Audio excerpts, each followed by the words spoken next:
3 men, isolated on a remote island, vanished without a trace, leaving behind an empty lighthouse and a chilling silence. 3 men, isolated on a remote island, vanished without a trace, leaving behind an empty lighthouse and a chilling silence. For over a century, the mystery of the Flannan Isle keepers has haunted the rugged Scottish coast, a testament to the ocean's power and the unknown. Eilean Moor, meaning the Big Island in Scottish Gaelic, is a desolate speck in the Outer Hebrides. Exposed to the North Atlantic's full fury, its jagged cliffs rise sharply from the churning waves, a formidable outpost against the elements. It's a place where man feels truly small. Here, perched precariously at its highest point, stands the Flannan Isle Lighthouse.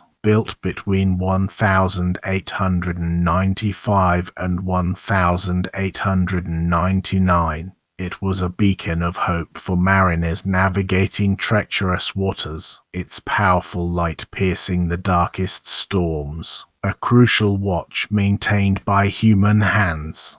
Manning this isolated post were 3 dedicated men: Thomas Marshall, the principal keeper, James Ducat, the second assistant, and Donald MacArthur, the third assistant. A small, self-sufficient crew, accustomed to solitude and the ocean's unpredictable moods. They were the island's only inhabitants. A 4th man, Joseph Moore, was the relief keeper, scheduled to join them soon. He'd bring supplies, news from the mainland, and a much-needed rotation. But the wild winter weather often played havoc with schedules in this part of the world, and this particular December would prove exceptionally challenging. On December 15th, 1900, the steamer *Archdor*, bound for Leith, passed Eilean Moor. Its captain, an experienced seaman, noted something deeply unsettling. The Flannan Isle light, usually a steadfast sentinel, was dark.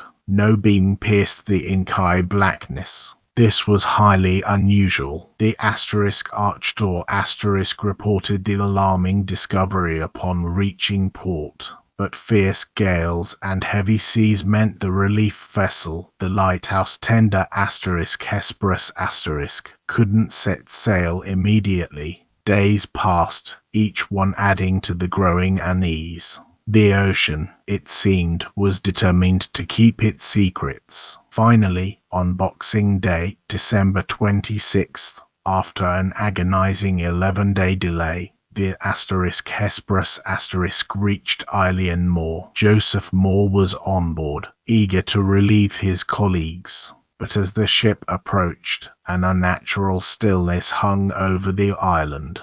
There was no sign of life, no greeting wave. The landing was difficult, even in the slightly calmer weather. Moore stepped onto the rocky shore, an uneasy feeling gnawing at him. He climbed the steep, 160-step path to the lighthouse, calling out to the men. Only the cry of gulls answered him. The silence was deafening. The main door to the lighthouse was unlocked. Moore pushed it open, stepping into an interior that felt colder than the blustery outside. A strange chill, not just from the sea air, permeated the building. Every instinct told him something was terribly wrong. He walked through the living quarters. The kitchen table was set for a meal, half-eaten food still on plates. A chair lay toppled on the floor. It was as if the men had simply stopped mid-sentence, interrupted by an unseen force, then vanished.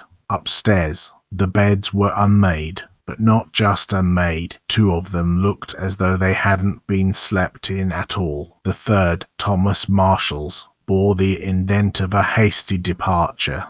This was far from the usual meticulous routine of lighthouse keepers. Crucially, 2 sets of oilskins, heavy waterproof gear, were missing from their hooks. But a third set, belonging to Donald MacArthur, remained. Why would one man leave without his protective gear in such a hostile environment, especially with the other two? In the living room, a clock stood silent. Its hands were frozen, stopped.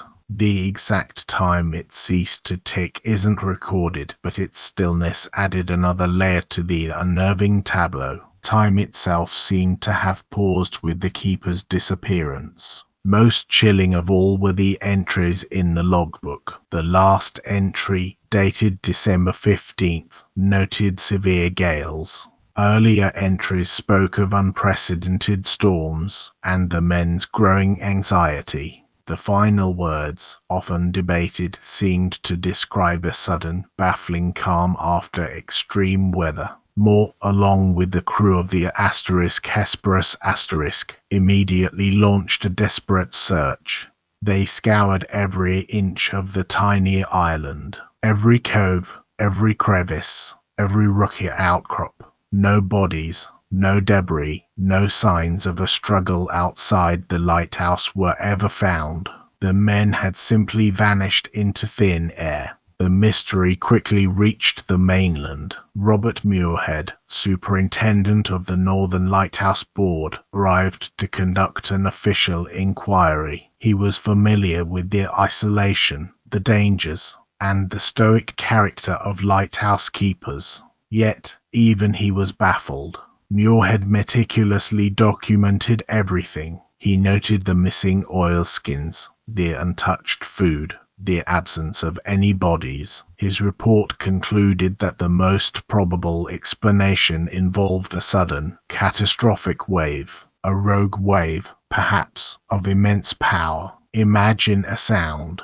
A sudden, colossal roar, unlike anything heard before. Then, a wall of water towering over the lighthouse, smashing against the platform. It could have swept the men clean off the island in an instant, leaving no trace. This theory is compelling, but it left questions. Why were all three men outside during such a storm? Lighthouse protocol dictated that at least one keeper should always remain inside, maintaining the light, especially during severe weather.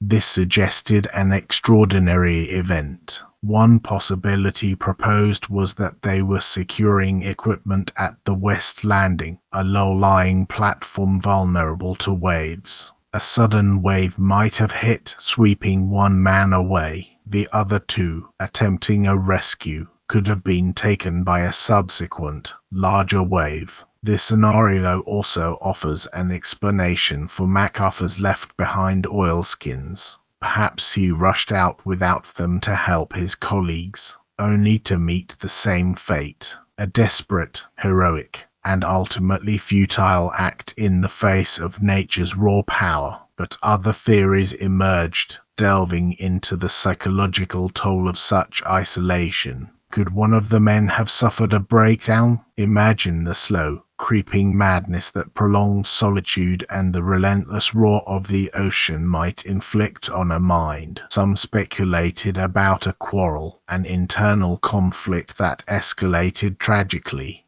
A fight, perhaps, in the close confines of the lighthouse, ending in violence, and bodies disposed of in the unforgiving sea. But no signs of struggle inside ever supported this dark hypothesis.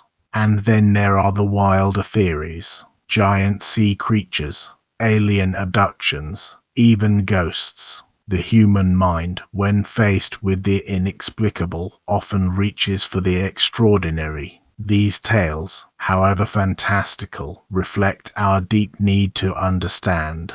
More than a century has passed since that fateful December. The Flannan Isle Lighthouse was eventually automated in 1971. Its powerful beam now operated remotely, devoid of human keepers.